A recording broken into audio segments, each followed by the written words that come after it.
Olá! Você vai assistir agora um programa que discute alternativas metodológicas e o uso de tecnologias e recursos em educação. Está no ar o Hora Atividade. O tema hoje será o plano de trabalho docente e suas principais características. Vamos debater como as diretrizes curriculares estaduais podem auxiliar o trabalho pedagógico nas escolas.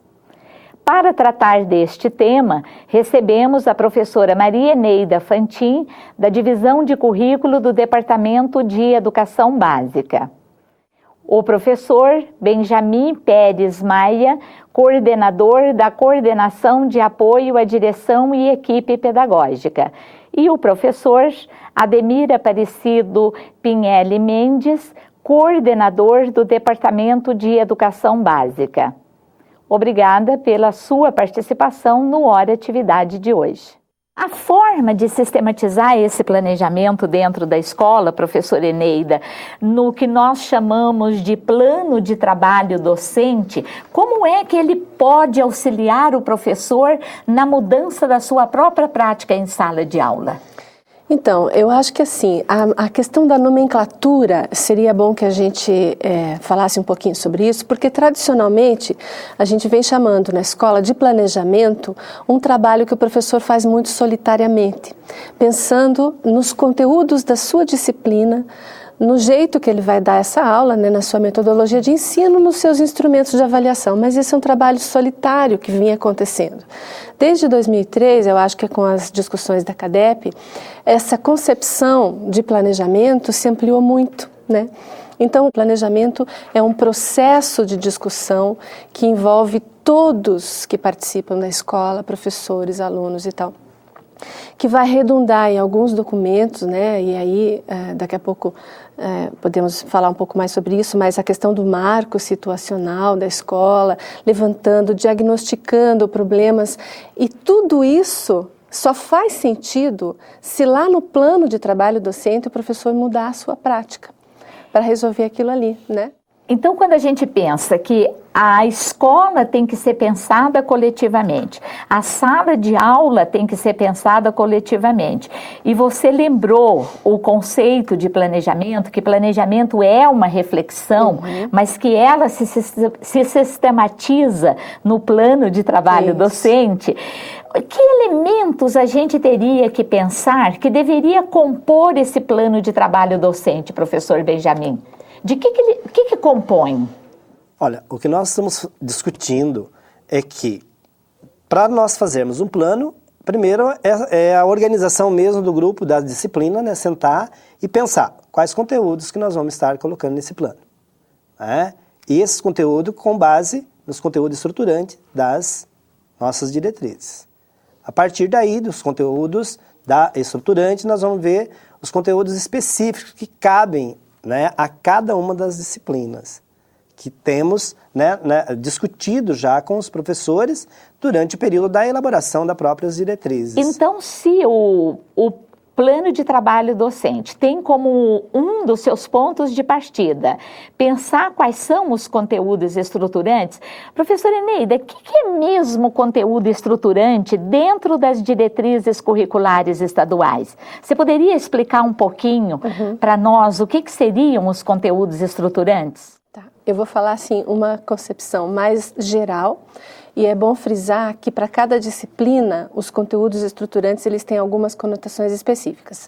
Mas assim, em termos gerais, conteúdos estruturantes são campos de estudo que identificam aquela disciplina escolar como uma parte do conhecimento historicamente produzido, né? E os conteúdos estruturantes também organizam, isso que o Benjamin está dizendo, organizam o trabalho pedagógico daquela disciplina escolar.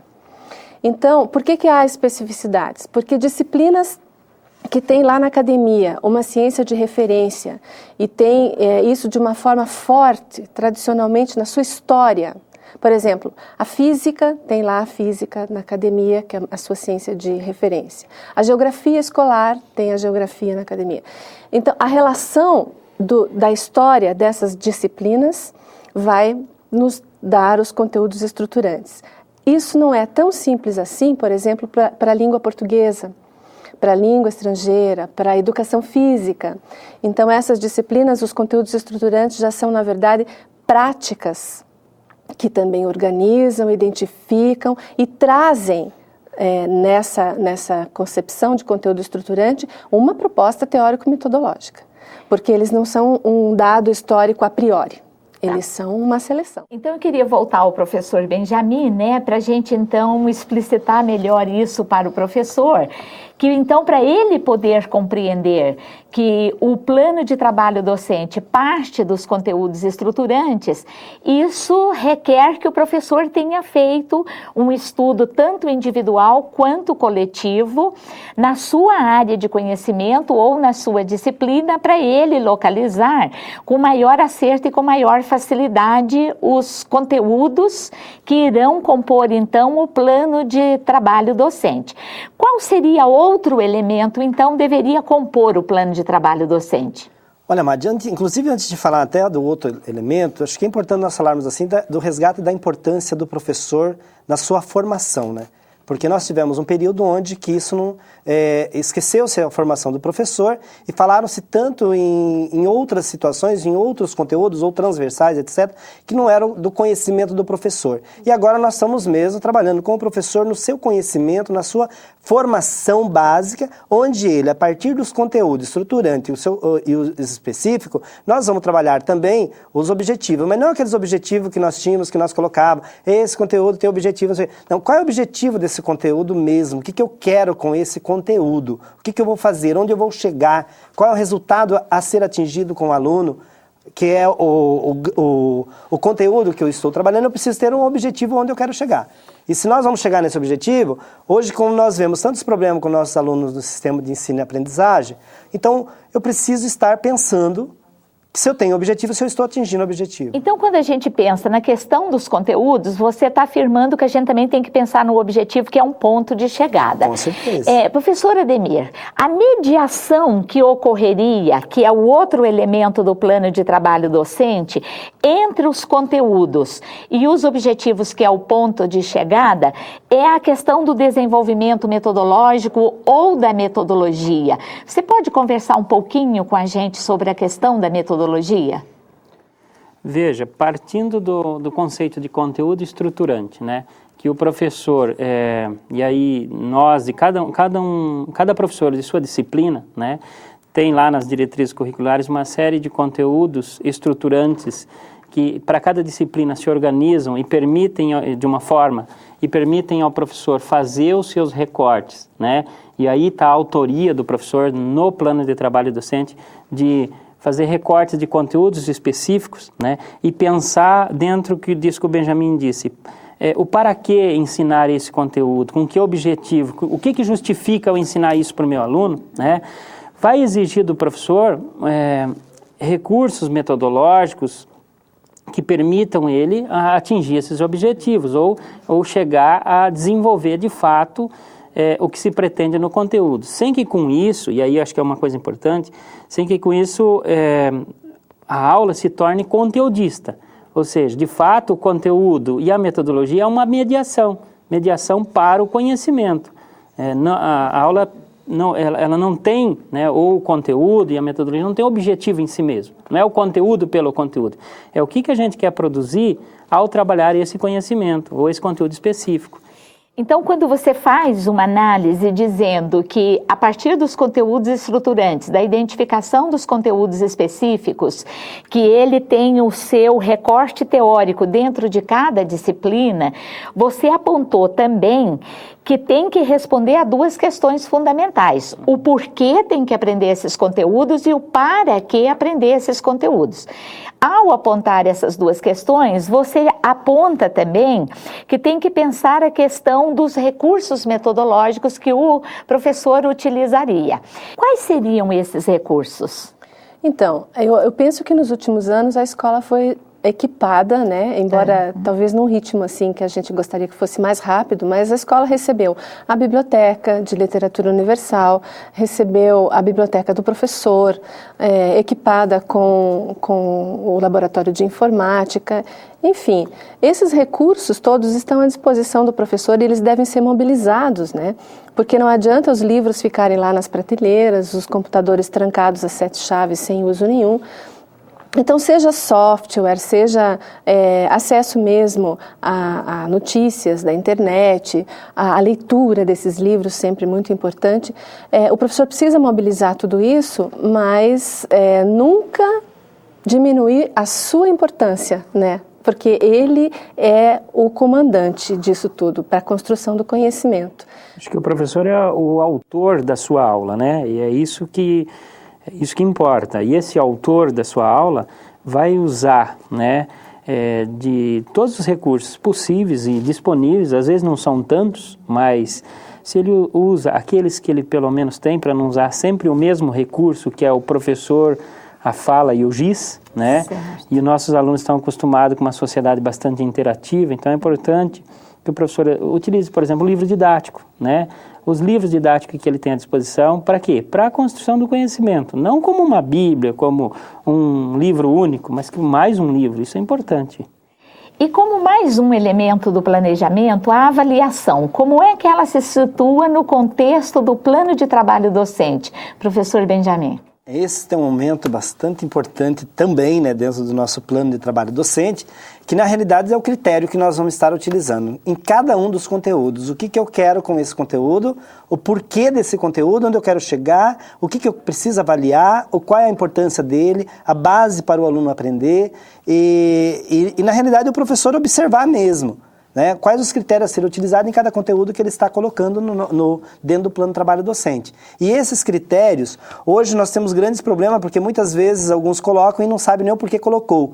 Então ele diz assim, não, eu estava lá e eu coloquei. Depois temos problemas no processo de ensino-aprendizagem do aluno, porque o professor não tem clareza ainda da importância esses critérios, ele trabalho. tem uma relação com os instrumentos de avaliação utilizados pelo professor?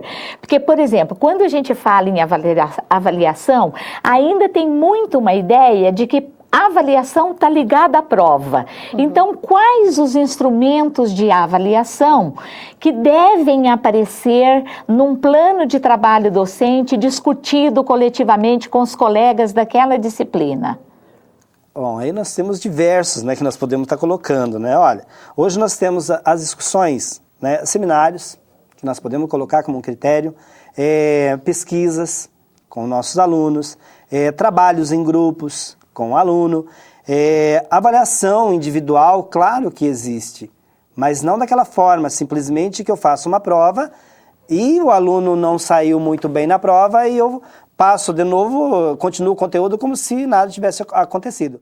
Na realidade, eu preciso retomar nessa prova individual, como em todas as outras formas de avaliação a ser utilizada. Esse diagnóstico que nós fazemos dentro dos nossos conteúdos é o momento do professor fazer dentro da sua avaliação. Quando nós fizemos lá no ato situacional do PPP, então ficou claro para o professor que nós precisamos estar atento àqueles problemas que foram levantados e que geralmente no momento da avaliação é o que reflete os problemas que se apresentam no próprio processo das nossas escolas. E, além disso, tem instrumentos que são próprios também do encaminhamento metodológico de algumas disciplinas, né? Por exemplo, relatórios de uma pesquisa de campo, no caso de geografia, relatórios de experiências, né? E as disciplinas que usam laboratório, tal, de ciências, outras coisas nesse sentido. Mas eu acho que o importante, assim, da gente fechar com essa coisa da avaliação, o plano de trabalho docente, o Benjamin apontou para isso agora. Você sai do marco situacional daquela escola, o professor pensou no conjunto, afunilou na disciplina dele para ver como ele pode contribuir na sua prática docente para resolver problemas que são mais amplos dessa escola, né? E aí a avaliação dele ser uma avaliação não só da aprendizagem do aluno, mas também do seu próprio trabalho. Na realidade, ela precisa estar contextualizada no todo da organização da escola, né? Porque senão nós ficamos só na sala de aula, no sistema de avaliação, e esquecemos que toda a organização do trabalho pedagógico da escola está presente em todas as ações nossas que nós temos em sala de aula. Daí que eu acho assim, a importância, né, de que o plano de trabalho docente não é um instrumento burocrático, né? Não é um plano ou algo para ser escrito, entregue para a equipe pedagógica ou para ser colocado numa gaveta. Eu acho que o plano de trabalho docente é algo para ser público, para ser publicizado. Para quem? Entre os professores, com a equipe pedagógica, com os próprios estudantes, até com os pais, né? Por exemplo, essa questão da avaliação. Infelizmente, a avaliação é algo que não é muito transparente, né? Às vezes, na prática pedagógica. O professor desenvolve todo o seu trabalho, mas muitos alunos acabam não sabendo qual é o critério, o que é avaliado, para que será avaliado e o como será avaliado. Então, publicizar o plano de trabalho docente me parece que é algo de extremamente democrático, né? É tornar democrático o ensino. E nessa publicização do plano de trabalho docente, a bibliografia utilizada pelo professor tem algum grau de importância? É a referência, né? É a referência, o professor ele está dizendo de onde ele está ensinando, o que ele está ensinando, né? E tornando público quais são os seus materiais de referência, qual é o material de pesquisa, né? Qual é a referência de pesquisa que ele está dando tanto para os seus alunos, né? Como para a equipe pedagógica, como para os demais professores, ou seja, está democratizando também as suas fontes de pesquisa. Vamos a um breve intervalo. O Hora Atividade volta já.